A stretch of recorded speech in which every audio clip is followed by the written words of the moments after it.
The three princes of Serendip made magical discoveries.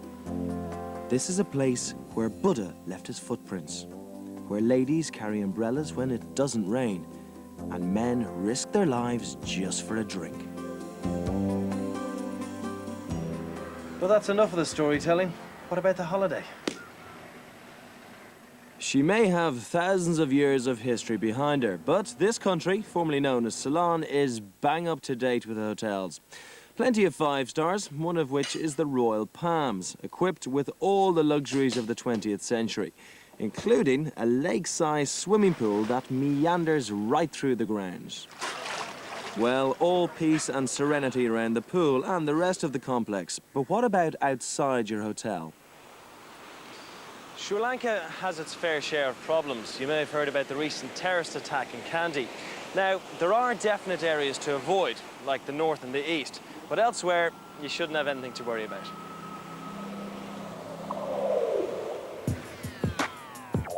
A population of 18.5 million means that the island is far from empty, especially around the towns. Our local village, Kalutra, is just swarming on a Sunday. One thing you'll notice, driving in Sri Lanka is a bit different to driving in the UK. To the Sinhalese, a car in front is a challenge. It just has to be overtaken. Ironically here at Kalutra, every Buddhist stops outside this temple to make an offering for a safe journey. Then they jump back in the car again and drive like nutters. And with this particular package, there's no avoiding the roads. It may start with a beach resort, but on this 3-day tour, you'll definitely see a lot of the car. My thankfully safe English-speaking driver, Daniel, took me up through the coconut plains into the hills in search of tea. It's Sri Lanka's biggest export, and it's an absolutely incredible sight, because everywhere you look across the mountains, there's just fields full of it. And you can visit the tea factories and find out what goes into making a real good cuppa. So how do you test the tea then? You can start by first tasting the liquor. Okay. Okay. You can try that out. Go. I get into trouble for doing this in my house, you know what I mean? So suck it up, yeah? Yes, keep it for a few seconds in the mouth.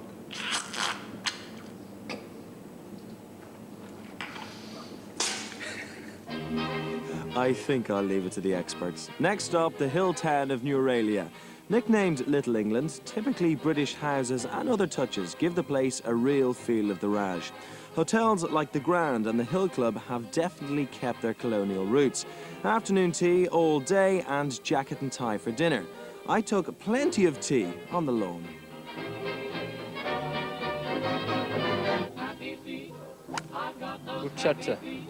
You have to brave the altitude sickness to play on a course this high up in the hills. So I joined the Mile High Golf Club.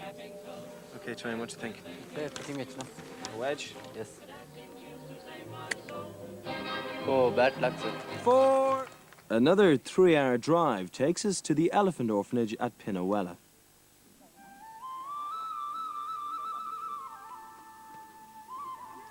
Set up in 1975, this government-run organisation is the only elephant orphanage in the world, looking after any young who've become separated from their mothers.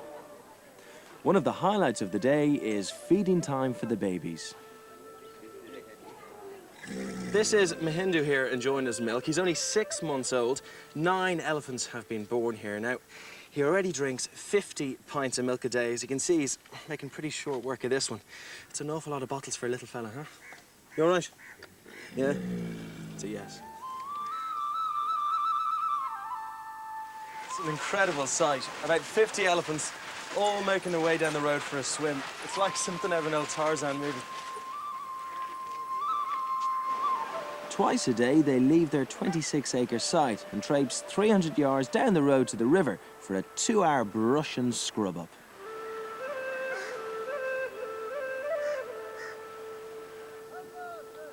Back on the coast, the fishermen bring in their catch. Unfortunately, this often includes turtle eggs that they've dug up from the beach. With human and other animal predators, only 1% of the eggs normally survive in the wild. But in Bentata, 2 self-funded hatcheries have been set up to look after them until the babies are ready to be released back into the sea. This gives the turtles a 20 times better chance of survival. Is he ready to go to sea yet? Yes, this turtle very good for release in the sea. If you like this one release in the sea, Could I? yes, good. That'll be brilliant. That is very nice one release into the sea, strong turtle. This little fella is only 3 days old, but he's ready to go out in the sea and take on the world. I've named him Keith, after my brother. It's a bit of a sad moment. We're gonna have to part now. Good luck, fella. Keep in touch. That 11-day tour costs from £799 and includes 4 nights at the 5-star Royal Palms Hotel, 3 nights on the Colonial Footsteps tour, and then a further 3 nights back at the hotel. Accommodation is on half-board basis at the hotel and full board on the tour. The price also includes scheduled flights, private transfers, all excursions and an English-speaking guide. The pilgrims had to make their progress on foot. There were no cars then. But there's a new Scottish border walk where A to B spans 62 miles of stunning rivers, caves and abbey ruins. Enough to inspire all but the laziest to take to their feet. Shanka followed in the footsteps of a saint and walked the St. Cuthbert's Way. A designer walk for modern lovers of the great outdoors. Not an outing for heroes, then. Not exactly man striving against adversity and the elements. From the start, you're cosseted, picked up at the station and whisked off for a bracing glass of wine and a cosy dinner in the kitchen with Alex and Grezna, who organised the trip. Well, St. Cuthbert was a very important saint for this area, and he was educated at Melrose Abbey. It is St. Cuthbert's official trail guide. Melrose Abbey looks romantic enough, but any Scot worth his sporran will tell you it was those ancient English hooligans on repeated cross-border raids who reduced this graceful place to ruins. There's a number of historical characters connected with Melrose Abbey. First, of course, there is St. Cuthbert himself, but his abbey, the original abbey, is about 3 miles off in that direction. Then there's Robert the Bruce, whose heart was found buried here a couple of years ago. And when I say here, I mean right here, under this stone. And then, of course, there's the bagpipe-playing pig. Sure there is. And he can fly. But I was relying on my legs to carry me the 62 miles to the end of St. Cuthbert's Way in Lindisfarne. Tackled over 9 days, it's a gentle stroll, most of the time. It takes you through some lovely rolling countryside, nothing like the rugged west coast. To help you get into the spirit of the wild outdoors, you could invest in detailed maps and a compass. But if that seems like too much hard work, get the official trail guide and read the notes.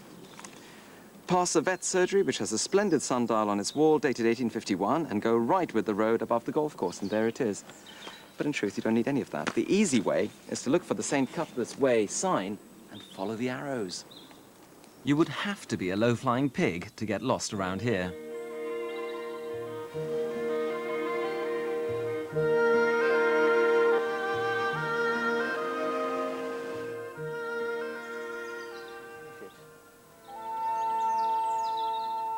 Still nowhere near finishing, and the terrain gets more grand as you break for the border. The Cheviot Hills, alone at last with nature. But watch out for the odd low-flying pig.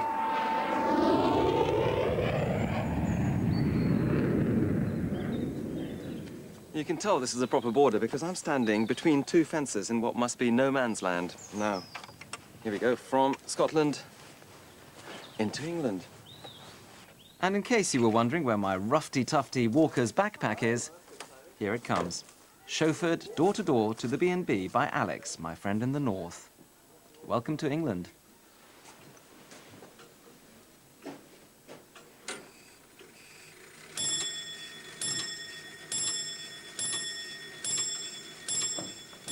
Accommodation is in B&Bs, none quite as barking and growling as this one in Wooler, though it looks as if it slipped its moorings somewhere in Africa. The final leg.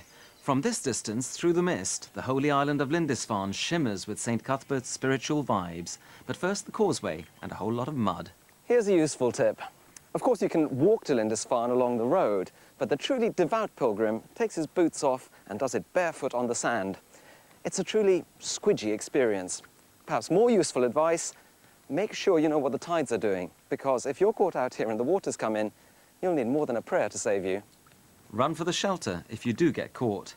Holy Island, or Lindisfarne, is one of Western Europe's most famous Christian sites, though there's nothing monk-like about the accommodation. St. Cuthbert came here to be closer to the wild creatures he loved. I loved the crab salad, and I was an easy convert to the local holy water. But what would St. Cuthbert have made of ye olde souvenir shoppies? Lindisfarne Limited. There's lots of holy product here. Lindisfarne mead, Lindisfarne preserves, mustard, chocolate, fudge. There's even a Lindisfarne perfume.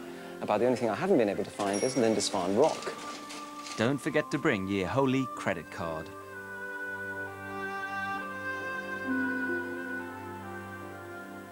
Cuthbert wasn't one for the crowds. Even the remoteness of Lindisfarne over there wasn't good enough for him, so he got his monks to build him a little cave over here. Here he'd spend his time truly happy, having holy thoughts and communing with ducks. Can't see it myself. Excuse me. I think I've seen a rather chatty-looking mallard over there. A 9-day walking holiday along St. Cuthbert's Way costs £498 this summer and includes bed and breakfast in guest houses, packed lunches and transport to and from the station at the beginning and end of the walk. With 9,000 years of pleasure loving behind them, the islanders of Cyprus are justifiably proud of their cultural heritage. A place most of them recommend you experience is Limassol in the south. Well, Kevin Woodford went to the birthplace of the goddess of love and provider of wine to see if the god of tourism had a role to play in its success as well.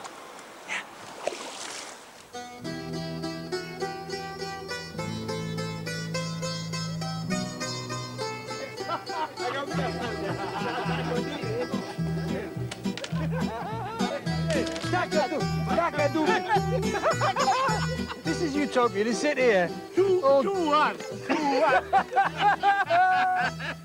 This is utopia. I found my calling. Just sit here with a gang of blokes and play games all day. It's just absolute heaven, isn't it? It's heaven. Yes. I left my new friends lighter by a few Cypriot pounds and headed back to my hotel, the rather smart Four Seasons in the city of Limassol. 308 rooms, 4 bars and 3 restaurants with plenty of distractions for the whole family.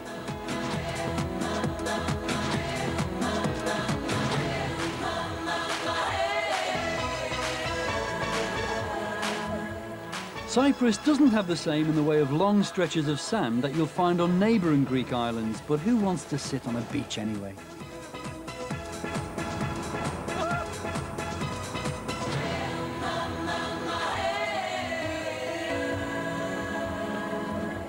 After such an active morning, I allowed myself a little siesta and pondered a less strenuous afternoon.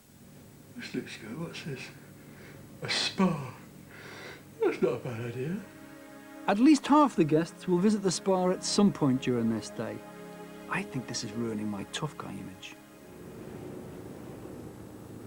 Because of its strategic location, throughout history, many civilizations have claimed Cyprus as their own. A short trip along the southern coast will show where they've left their mark. Just an hour's drive along the coast and you can taste the delights of a Turkish fort, revel at some Roman mosaics, or climb the ramparts of a crusader's castle, or wonder at the acoustics of a Greek theatre. Well, it wouldn't make any difference to you, would it?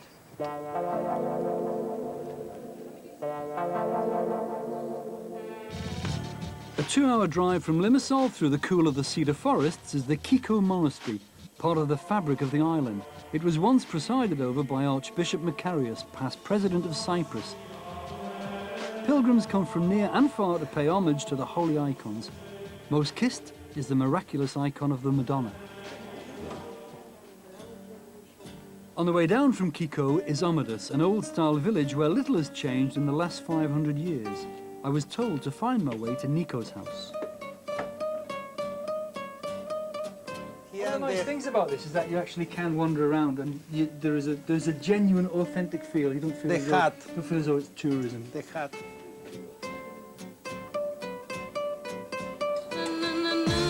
And if it's pubs and clubs you're after, then Cyprus caters to the 500,000 Brits that come to party every year. I went for something a little more traditional.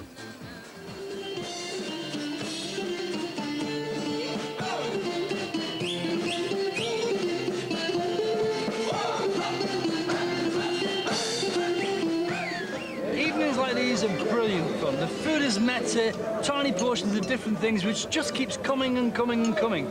Now, if you come with friends to an evening like this, there's every chance that you'll get dragged on stage. If you come with a film crew, believe me, it's a dead cert. Put your hands together, ladies and gentlemen, for 3 moustaches. Yes! Told you so. Now, you could have bet your house on that. You know, I must have either been a professional dancer or a Greek national in another life. A week's stay at the 5-star Four Seasons Hotel in Limassol cost from £795 this summer, including breakfast, scheduled flights and private transfers. The parasailing cost £20 and the spa treatments from £10. Details of all the holidays on tonight's show are on CFAX page 618. Way out west, up in them there hills, lies Montana's Bitterroot Valley and an exclusive log cabin retreat called Triple Creek Ranch. It's adults only and all-inclusive, which is very good news if you're a little bit shy about hunting down your own lunch. Well, we thought we'd send grown-up Martin Clunes to brave the big chill and hearty ranch holiday games under America's biggest sky. Montana, America's big sky state, big country. Rugged hills, rugged folk, a place to separate the men from the city slickers. Cowboy school. And kick them in the sides a little bit, and they'll move off. Stop, you pull back and say, whoa, then you release the pressure. I'm a bit of a dude when it comes to riding, but these horses were immaculately trained and very friendly. What's this horse called? Little Joe. He's wild and woolly and full of fleas and never been curried below the knees. Oh, well. Got that? I'm the same. Oh, we're off now, apparently.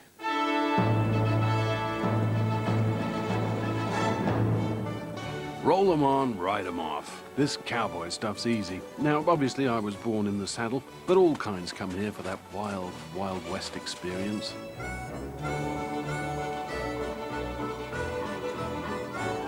This is Lloyd, an LA attorney. He's been here 10 times before and still can't get enough of the scenery.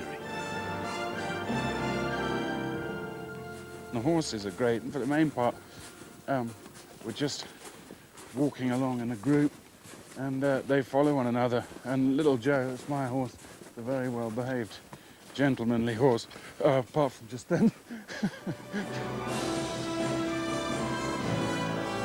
Woohoo! You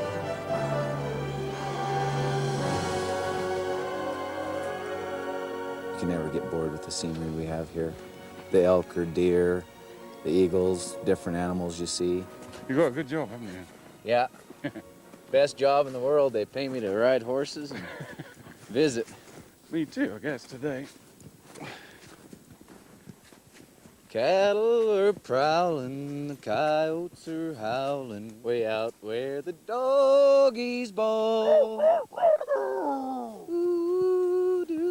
Back at the ranch, it was lunchtime. An all-inclusive deal which covers all food, most activities, equipment and instruction. So you might as well get your money's worth. 30 minutes drive from the ranch is a fabulous Nordic ski area. Just gently gliding, one ski ahead of the other, keeping your balance, letting your weight carry you along. Weight ahead of your skis. It's like a human train set, really. You just shuffle along on ready-made tracks.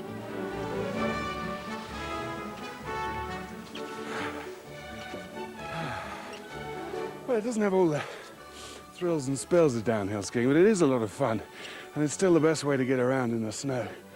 You couldn't be here, really, on foot, and it is a very lovely place to be. And it's the only way of skiing uphill as well, which is a novel concept.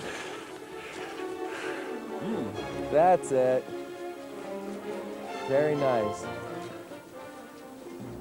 Accommodation at the ranch comes in the form of 18 log or cedar cabins. The smaller ones are a bit plain on the outside, almost like sheds, really. But inside, they're fabulous. They've got everything you need. And they're very cozy, and it's a nice place to come at the end of the day. And as I said, everything is all-inclusive, including the fully stocked bar, which is nice. And all the rooms have a fire, and a telly and a video, and there's a library of all the top films available back in the main ranch. Pig heaven, really.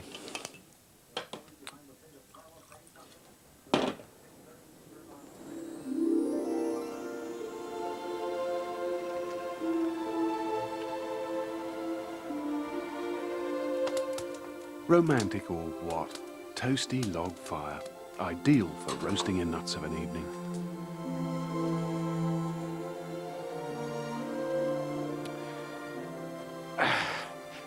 Now, only the swanky cabins with the swanky price have the hot tubs on their own deck or in their own bathroom. The standard ones, you make your way through the woods to share with any old flotsam. Good health there. It is quite unusual to be in this boiling, as you can see, all this steam rising and it's bubbling, which I hope isn't Lloyd. It certainly isn't me. In amongst the snow-covered pines, with snow all around us, trudging through the snow, and come and sit in this very hot tub. It is until you get out, then it's cold. Is it? Yes. All right, well, let's stay in. They advertise this place as a romantic hideaway, which it is. But it's fun. At the end of just one day at the ranch, you can't wait to get to the bar and swap stories and make new friends. And if you're wondering about the song, this is the man who wrote it, the original long-haired lover.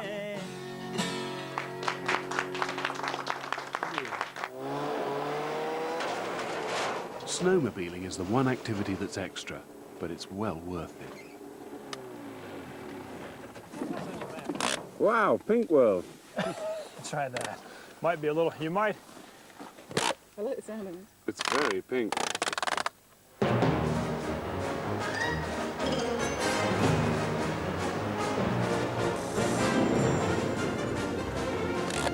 Well, this is such fun, as you can imagine. You're warm as toast from all the heat coming off onto your legs like this. It goes on, it's a little bit noisy, but who cares? It's been quite icy there, so we haven't been going that fast, but I imagine we'll be going quite fast quite soon, I think.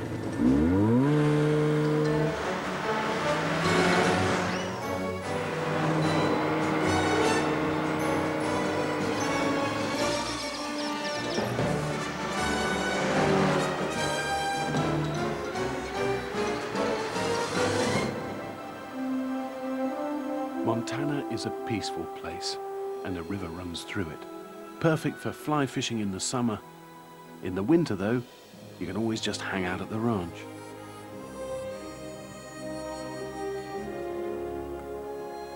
The larger cabins have these fantastic decks. We can just sit out here amongst the trees, and it's quite fantastic, very, very peaceful.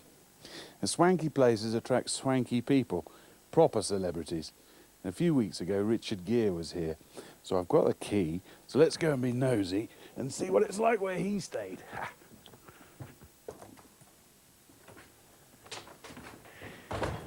Wow, as you can see, it's all geared out.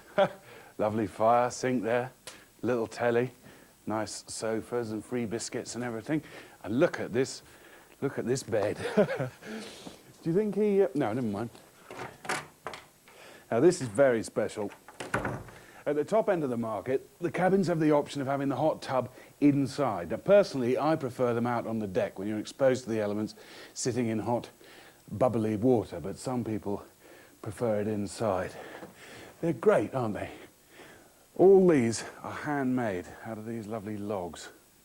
So are the beds, too. Big bed. And big logs were what made Montana's fortune. In the valley, there are 25 companies competing for log cabin business. Now, to qualify as a logger, you need to sport a beard, chew gum, and wear a silly hat.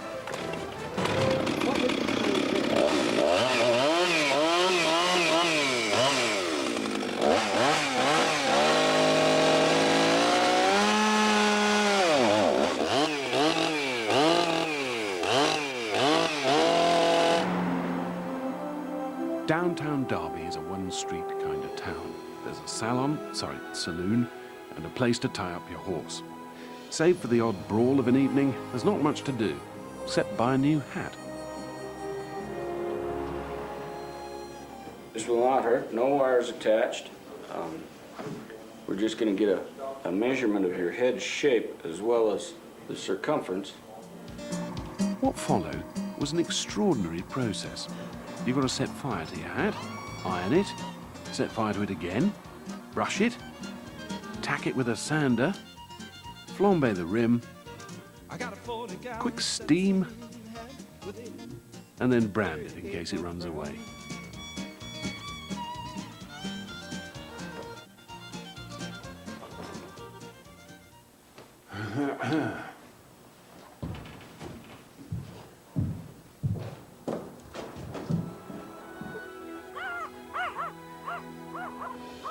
Now I felt like a true cowboy. But in truth, you don't need to be. Crazy dog. The nice thing about the ranch is that they accept anybody into the bosom of their family, Hey, little Joe. no matter how badly you sing. Oh, another hard day down the tubes, huh? Sing along.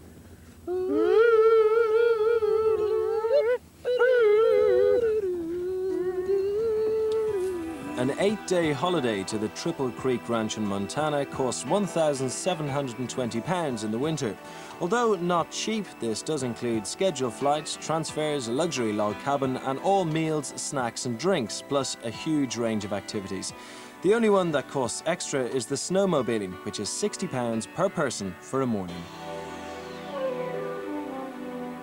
Next week, Jill's back and she's in Cape Town, where you can now have a holiday for under £600, but she does squeeze in a little self-indulgence on the new luxury Blue Train.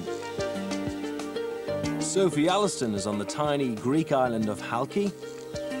John Holdsworth cycles his way across Jordan for less than £250.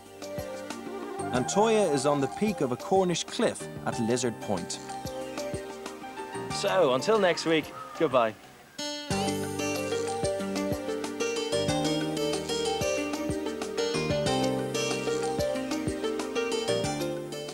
Next tonight on BBC One, Kath is cooking up something for Phil. EastEnders on the way.